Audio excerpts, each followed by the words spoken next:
ಹೊಸ guest ಸ್ಲಾಬ್ನಿಂದ petrol diesel gas ಬೆಲೆಗಳು ಕಡಿಮೆಯಾಗುವುದಿಲ್ಲ, ಇದೇ ರೀತಿ ಮುಂದುವರಿಯುತ್ತದೆ. ಕಾರಣ ಗೆಸ್ಟ್ ಸುಧಾರಣೆಗಳು ಇಂಧನ ಬೆಲೆಗಳನ್ನು ನೇರವಾಗಿ ಬದಲಿಸುವುದಿಲ್ಲ, ಏಕೆಂದರೆ ಅವುಗಳು ಗೆಸ್ಟ್ ಹೊರಗಿವೆ.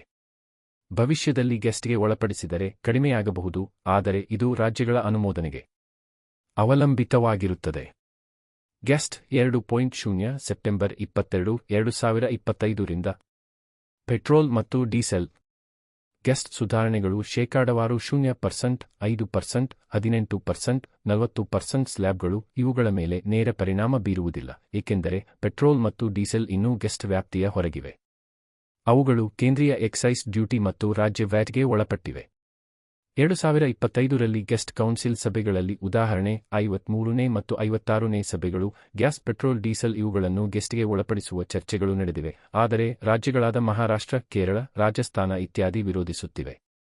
ರಾಜ್ಯಗಳ ಆದಾಯ ನಷ್ಟದ ಆತಂಕದಿಂದ ಇದು ಜಾರಿಯಾಗಿಲ್ಲ, ಇವುಗಳು ಗೆಸ್ಟ್ಗೆ ಒಳಪಟ್ಟರೆ. ಉದಾಹರಣೆಗೆ 28% ಗೆಸ್ಟ್ ಸೆಸ್ ಬೆಲೆಗಳು ₹75 ಪೆಟ್ರೋಲ್ ಮತ್ತು ₹68 ಡೀಸೆಲ್ಗೆ ಕಡಿಮೆಯಾಗಬಹುದು ಎಂದು ಸಿಬಿಐ ತಜ್ಞರು ಹೇಳಿದ್ದಾರೆ.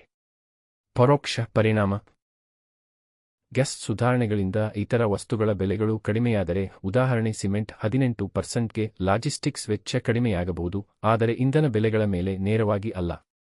ಗ್ಯಾಸ್ ಡೊಮೆಸ್ಟಿಕ್ ಲೋಪಕ ಇನ್ನೂ ಗೆಸ್ಟ್ ವ್ಯಾಪ್ತಿಯ ಹೊರಗಿದ್ದು, ಅಂತಾರಾಷ್ಟ್ರೀಯ ಬೆಂಚ್ಮಾರ್ಕ್ ಬೆಲೆಗಳು, ಎಕ್ಸ್ಚೇಂಜ್ ರೇಟ್ ಮತ್ತು ಸಬ್ಸಿಡಿಗಳ ಮೇಲೆ ಅವಲಂಬಿತವಾಗಿದೆ.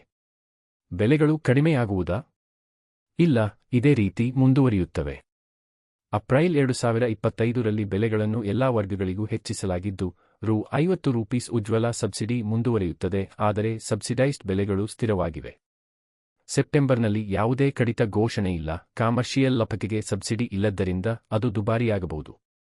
ಗೆಸ್ಟ್ಗೆ ಒಳಪಟ್ಟರೆ, ಉದಾಹರಣೆ 5% ಸ್ಲ್ಯಾಬ್ಗೆ ಬೆಲೆಗಳು ಸ್ವಲ್ಪ ಕಡಿಮೆಯಾಗಬಹುದು, ಆದರೆ ಇದು ಇನ್ನೂ ನಿರ್ಧಾರಗೊಂಡಿಲ್ಲ. ಸದ್ಯಕ್ಕಂತೂ ಜನರಿಗೆ ಅವಶ್ಯಕತೆ ಇರುವ ಗ್ಯಾಸ್ ಪೆಟ್ರೋಲ್ ಡೀಸೆಲ್ಗಳ ಬೆಲೆ ಕಡಿಮೆಯಾಗುವುದಿಲ್ಲ.